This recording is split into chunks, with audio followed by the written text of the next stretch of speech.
In December 2002, a pregnant wife disappeared from her home in Modesto, California. Her family looked everywhere for her, and the police started investigating. People watching the news were shocked as this missing person case turned into something much worse.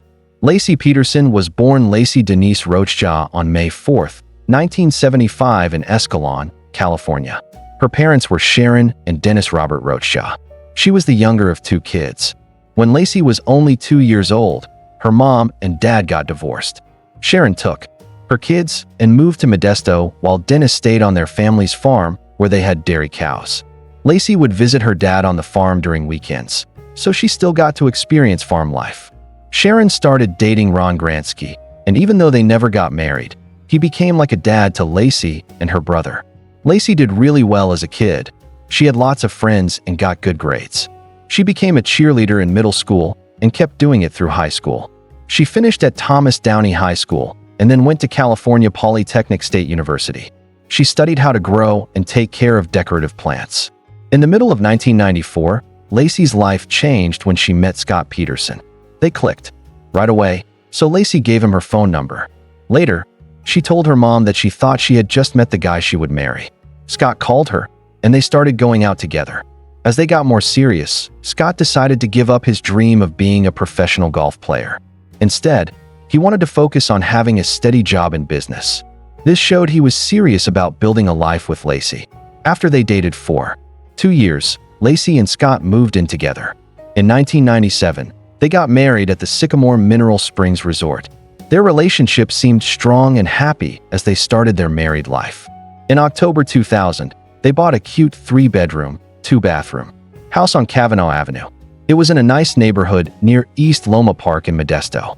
Work-wise, both of them were doing well. Laci worked part-time as a substitute teacher, which was perfect for her because she loved helping kids. Scott got a job with Trade Corp USA, which was a new part of a European company that sold fertilizer. His job paid him $5,000 every month before taxes, so they had enough money to plan for their future. In 2002, the couple got amazing news. Laci was going to have a baby. The baby was due on February 10, 2003, and they had already picked out the name Connor for their son. As Laci's pregnancy went on, she was so happy and excited. Life seemed perfect and full of hope, but there was danger coming that Laci had no idea about. On the morning of December 24, 2002, Scott Peterson came home from a fishing trip by himself to the Berkeley Marina. When he got there, his pregnant wife Laci was gone. He got worried and called Laci's mom, who right away called other family members. The family all came to the Peterson house and started calling friends and neighbors to see if anyone knew where Laci was. When things got really serious, Laci's stepfather Ron called the Modesto Police Department and reported that Laci was missing. This started the official investigation that would become famous all over the country. When the Modesto police officers got to the Peterson house, they talked to Scott and looked around the house quickly. Scott told the detectives that he had gone fishing for sturgeon at the Berkeley Marina, which was about 90 miles away from Modesto. He said that Laci had been home that morning watching a Martha Stewart TV show about meringue. She was planning to mop the floor, bake cookies, and walk their family dog Mackenzie to a park nearby. He said that when he came back that afternoon, Laci's car was in the driveway. The house was empty, and he had found Mackenzie alone in the backyard, still wearing his leash. Inside the house, the police found Laci's keys, wallet, sunglasses, and purse put away in a closet. This made them wonder why she had left so suddenly. As news about Laci disappearing spread, a huge search started right away. On December 25th, more than 900 people joined the search, including friends, family members, and neighbors. They searched the area and put up missing person flyers everywhere. The police offered a $25,000 reward for information about where Laci was.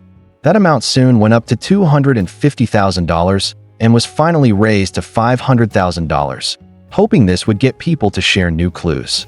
Even though the case didn't have clear proof that someone had hurt Laci, the investigators were getting suspicious. Scott's attitude and actions started making the detectives suspicious. They noticed that his story didn't always match up, and he was acting strange. As days went by without any new clues, the police became more worried that something terrible had happened. Just a few days after Laci was reported missing, the detectives got a tip that completely changed the investigation and made Scott look very suspicious. Amber Fry, a massage therapist from Fresno, came forward with shocking information. She told the detectives that she had been dating Scott for over a month and thought he was single. On December 30th, Amber said that she had met Scott on November 20th and he had told her he wasn't married or dating anyone. Even more disturbing, she remembered Scott telling her on December 9th, 2 weeks before Lacey disappeared, that he was a widower and that the coming Christmas would be his first without a wife. Amber's story completely changed the investigation. The timeline she gave suggested that Scott might have been planning to hurt Lacey well before she disappeared. Hoping to get proof that Scott was guilty, the detectives gave Amber a recording device to record her phone calls with Scott. On April 13, 2003, the long search for Lacey and her unborn baby came to a terrible end. 2 people were walking their dog along the shore when they found the remains of a male fetus. The fetus was found in the San Francisco Bay Area near the Richmond shoreline. The next day, on April 14th, someone jogging found part of a human body in the rocks along the Point Isabel shoreline, just about a mile from where the fetus had been found. The remains were badly decomposed, but finding them so close together made investigators very concerned. They had been watching this area closely since Lacey disappeared. DNA testing confirmed the worst fears of Lacey's family and the investigators. On April 18th, lab results proved that the 2 sets of remains were Lacey and her unborn son Connor. These results were a turning point in the case, officially changing it from a missing person investigation to a murder case. Lacey's remains were in horrible condition. Her body was swollen and missing major parts, including her head and arms. Her internal organs were also gone, and what was left showed signs of severe decomposition. An autopsy found disturbing things. Lacey had 2 cracked ribs and broken bones in her neck, though it wasn't clear if these injuries happened before or after she died. Despite the terrible damage, her uterus and cervix were still there, which raised more questions about what happened and when. The condition of her body and the fact that her remains were separated from the fetus created a complex challenge for the forensic experts. Still, finding the bodies provided important evidence that would make the case against Scott stronger. Where the remains were found also got a lot of attention. The shoreline where the bodies were discovered was just a few miles from the Berkeley Marina, where Scott said he had gone fishing on the day Lacey disappeared. This location connection made investigators even more suspicious and made them focus on Scott as the main suspect. With confirmation that Lacey and Connor were dead, the police were able to step up their investigation and prepare to arrest someone. By this time, Scott had been staying in San Diego with his family, saying he was trying to avoid all the media attention following the case. However, his behavior raised even more red flags for investigators. On April 18th, the same day the DNA results were confirmed, the police found and arrested Scott at a golf course in San Diego. The circumstances of his arrest would only add to the suspicion around him. When Scott was arrested, he was carrying over $10,000 in cash, multiple cell phones, camping gear, and his brother's ID. These things suggested that Scott might have been getting ready to run away or hide, which further supported law enforcement's decision to arrest him. The arrest was a dramatic turn in the case that had fascinated the whole nation, and it marked the beginning of the legal process against Scott. Scott Peterson was officially charged on April 21st with 2 counts of murder, one for his wife and the other for their unborn son. Even though the prosecution believed that Scott had planned and carried out the crime, the case didn't have direct physical evidence connecting him to the murders. No weapon was found, and there were no witnesses to the crime. However, circumstantial evidence and Scott's behavior after Lacey disappeared played a major role in building the prosecution's case. One of the biggest challenges for prosecutors was the timeline. According to Scott, he had left the house that morning to go fishing, and the short amount of time raised doubts about whether he could have committed the murder and moved the bodies without being seen. Some witnesses said they had seen Lacey walking her dog after Scott had already left for his trip, suggesting she might have been kidnapped. However, the investigators thought these sightings were unreliable because the stories didn't match up and lacked supporting details. Despite these uncertainties, the case went to trial. Public interest stayed high throughout the court proceedings, and the courtroom was packed with media and observers as the details of the investigation were revealed. On November 12, 2004, the jury made their decision. Scott was found guilty on both charges. On March 16, 2005, Scott was formally sentenced to death by lethal injection. He was sent to San Quentin State Prison, where he joined hundreds of other inmates on California's death row. Years later, the case would be back in the headlines. In August 2020, the California Supreme Court reviewed Scott's sentence and decided that there had been major errors during jury selection. The court ruled that potential jurors had been improperly dismissed for expressing general objections to the death penalty, which violated Scott's right to a fair sentencing process. As a result, the court overturned the death sentence, though they left the guilty conviction unchanged. Following the court's decision, Scott was returned to San Mateo County for a new sentencing. In December 2021, the court made its final decision. Scott was resentenced to life in prison without the possibility of parole. With that, the legal process reached a new conclusion, one that ensured Scott would spend the rest of his life behind bars, even as the emotional pain of Lacey and Connor's deaths continued to affect everyone involved. In 2025, more than 2 decades after the crime happened, the case came back in the news. In late April, the Los Angeles Innocence Project made a shocking announcement. The nonprofit said in a court filing that after investigating for a year, it had found new evidence that destroys the prosecution's theory of what happened and proves Scott is innocent. The Los Angeles Innocence Project presents new evidence showing a home across the street from the Petersons that was burglarized the day Lacey disappeared, and that a witness reportedly heard a conversation between the burglars that Lacey saw them and confronted them. The organization also says it has gotten new sworn statements from witnesses who reported seeing Lacey in the neighborhood after the prosecutors said Scott killed her. It also argues that it has found new evidence linking the burglars to a van that was set on fire nearby and had a mattress inside with what looked like bloodstains. The filing states that the prosecution hid evidence of the police investigation into that incident and that it has not been subjected to more accurate DNA testing to establish a link to Lacey's case.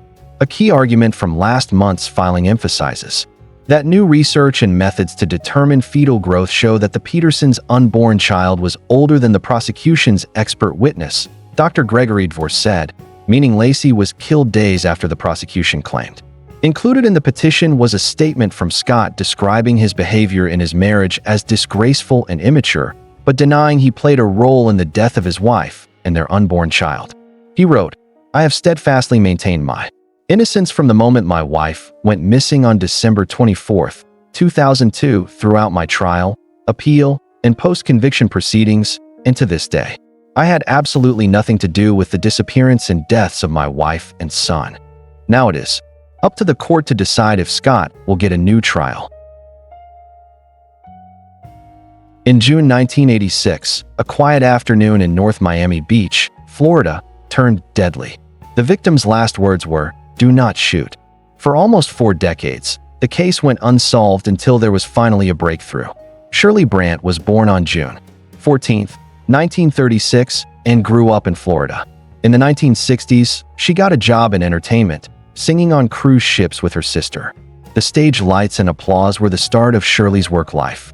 However, by the early 1970s, she changed her focus to real estate. She began her real estate career by selling houses to families. It wasn't long before Shirley aimed higher, moving into commercial real estate. Outside of her career, Shirley was devoted to her family and community. She was married to Dr. Lawrence Brandt, a well-known dentist in their area, and together they raised 4 children. Shirley actively helped with charity work, especially efforts supporting Soviet Jews during the Refusnik movement. On June 13, 1986, everything changed. Shirley was at work in her second-floor office at Brandt Realty Corporation located on Northeast 18th Avenue. She was on the phone talking with a friend while a coworker nearby was quietly focused on typing information into a computer. According to the police, 2 men walked into the office without warning. One of them immediately became aggressive, demanding that Shirley hang up the phone. The police would later describe what happened as an attempted robbery, but when Shirley refused and began to scream, the man responded with deadly force. Despite her desperate final words, "Do not shoot," he fired a shot directly at her face. The phone receiver was pulled from the phone base and left under her desk as both men ran away from the scene. Emergency responders rushed Shirley to Parkway Regional Hospital, but the damage couldn't be fixed. She died from her injuries not long after arriving. The autopsy confirmed that Shirley died from the single gunshot wound to the head. The investigators acted quickly, collecting fingerprints from around the scene, including prints on the phone found under Shirley's desk. But despite this evidence, the case began to fall apart, for reasons that are still unclear even decades later. The prints were never put into the automated fingerprint identification system, a database that might have helped identify a suspect early on. It was a critical missed opportunity in trying to get justice for Shirley. At the time of the shooting, a witness in the office described the two suspects as nicely dressed. Both men were seen wearing dress pants and long-sleeve collared shirts. The investigators believe that this careful choice of clothing may have been a way to appear professional and avoid drawing attention to themselves. After the shooting, the suspects didn't just run away from the scene. They took cash and credit cards with them, adding theft to the violence they had already committed. Desperately looking for answers, Shirley's family offered a $25,000 reward for information leading to the arrest of the man responsible for the shooting. The weapon was described as a small gun, but beyond that, there were no solid leads. With no arrests, no suspects, and no further developments, the investigation eventually lost steam. Time passed, and the trail went cold. But in January 2023, almost 37 years after the crime happened, the North Miami Beach Police Department started a new cold case unit to review unsolved cases. The investigators looked at Shirley's case again and found the original fingerprints collected from the crime scene. These prints were resubmitted using updated forensic technology. On March 21, 2025, the breakthrough finally came. A match was found. The fingerprints were linked to 64-year-old Jeffrey Taylor. He was arrested on April 24, 2025, and charged with second-degree murder with a firearm. Taylor was booked into the Turner Guilford Knight Correctional Center in Miami, where he remains held without bond. Shirley's son, Ben Brandt, spoke at a press conference outside the North Miami Beach Police Headquarters, describing his mother as a trailblazer who broke barriers and gave generously to charitable causes. In the weeks following Shirley's death in 1986, her husband turned grief into action. He started the Shirley Brandt Memorial Fund against handgun crime, aimed at addressing the growing threat of gun violence. He said at the time, "People have been calling up and saying, 'What can I do?' What they can do is they can vote for elected officials who want to do something about gun control." He also offered a pointed response to the NRA's slogan, stating, "Guns do not kill people. People with guns kill people." Dr. Lawrence Brandt remained dedicated to that cause until his death in 2016. North Miami Beach Police Chief Juan Pineos emphasized the importance of the development, stating, "The resolution of this case reflects our department's commitment to justice, no matter how much time has passed." While Taylor's arrest is a major milestone, the investigation remains ongoing. The police continue to search for the second man who was there during the attempted robbery as the pursuit of full accountability for Shirley's case moves forward. In October 2001, a 25-year-old woman disappeared after leaving her boyfriend's home in Willard, Ohio. Despite years of paying for billboards and chasing leads in a relentless search for answers, a breakthrough would only happen more than 2 decades later. Regina Roe Hicks was born on September 13, 1976 in Norwalk, Huron County, Ohio to Lela and Raleigh Roe. She grew up in the nearby town of Willard. She was a member of the Veterans of Foreign Wars in Willard and actively participated in community activities. As a young adult, she married Paul Hicks, and the couple had one son, Montana Hicks. Though the marriage started with hope, it eventually fell apart. By 2001, Regina and Paul were separated. Despite the marriage problems, Regina remained a devoted mother, always putting her son's needs first, even when she started a new relationship. On the evening of October 18, 2001, 25-year-old Regina was last seen leaving her boyfriend's home around 8 p.m. in her white Chevrolet Camaro. She told him she was going to pick up her son. Tragically, she never made it to where she was going. Concern quickly spread among her loved ones who knew something was terribly wrong. Her family started a frantic search. At the time, Paul, her separated husband, made a chilling call to Chad Roe, Regina's brother, saying ominously, "They think she's in the pond." That comment would later raise serious suspicions. The police were notified, but confusion about which department should handle the case between Willard Police and the Huron County Sheriff's Office created immediate problems. Chad later criticized the early handling of the case, saying the officials dropped the ball during the most critical moments of the investigation. As days passed with no word from Regina, anxiety turned to dread. Family, friends, and the community desperately hoped for a miracle. But what followed would confirm their worst fears. On October 22nd, for days after she went missing, Regina's white Camaro was found underwater in a pond near Section Line Road 30 in Willard. Inside the vehicle in the passenger seat was Regina's lifeless body. An autopsy revealed bruising on her head, pointing to foul play. The police then ruled the case as murder, not an accident. From the beginning, the case was filled with problems. Confusion over which department should handle it, mishandling of the scene, and slow progress stalled the investigation. Still, Regina's mother, Lela Holbrook, refused to accept silence as an answer. For over a decade, she poured her heart and money into the search for justice, paying for billboards, offering a $20,000 reward, placing newspaper ads, and even doing interviews with potential witnesses.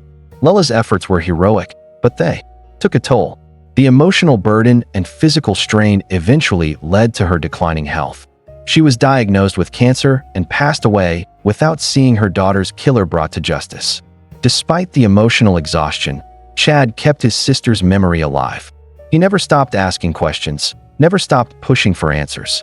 In 2024, after more than 2 decades, new hope appeared in the form of Ashley Ford, a community activist and podcaster known for her work on cold cases. With the Rowe family's blessing, Ford began making podcast episodes about Regina's unsolved case, digging into old evidence, reading Lela's notes, and contacting the local police. Ford's podcast caught public attention and brought new interest to the case. She approached the investigation with a mother's empathy and a journalist's persistence.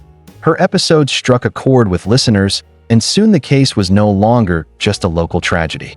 It became a symbol of community-led justice. Ford said, "Reading through the mom's notes is so hard to know she passed away never getting justice. And she was so close. I started where she stopped." After Ford's coverage, agents from the Ohio Bureau of Criminal Investigation visited Chad, something they had not done in years. That visit signaled a turning point. It appeared the wheels of justice were finally turning again.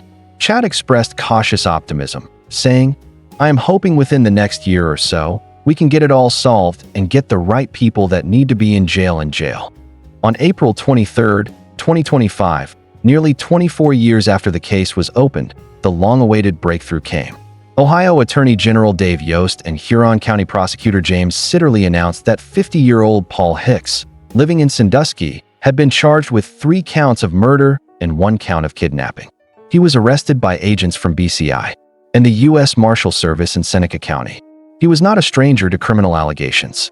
In 2019, he had turned himself in after being wanted for 4 years in connection to an elaborate arson scheme where he tried to have his own home burned down. Before the fire, cameras captured 2 people entering the home carrying gas cans. They can be seen removing 2 large TVs and pouring gas inside the house. Hicks tried blaming the fire on his ex-girlfriend and pointed her out in the video. He went to extremes to frame her. He had another woman buy a custom mask from a company called That's My Face and had her buy a wig that matched his ex's hair. Hicks also bought a video surveillance system and protected the recording device inside a fireproof box so that the so-called evidence would survive.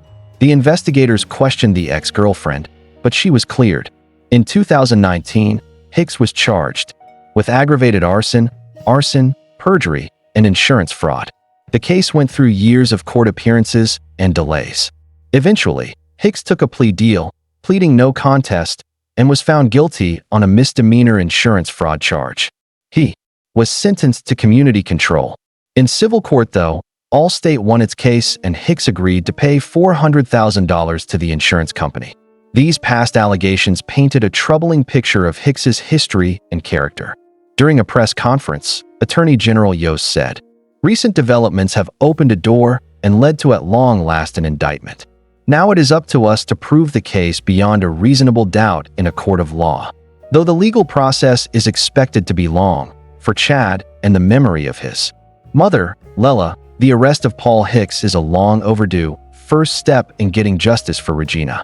The investigation remains ongoing, and the police continue to encourage anyone with information to come forward. Attorney General Dave Yost said, "Recent developments have opened a door and led to at long last an indictment. Now it is up to us to prove the case beyond a reasonable doubt in a court of law." Hicks was arraigned, and he entered a plea of not guilty. His bond was set at $2 million.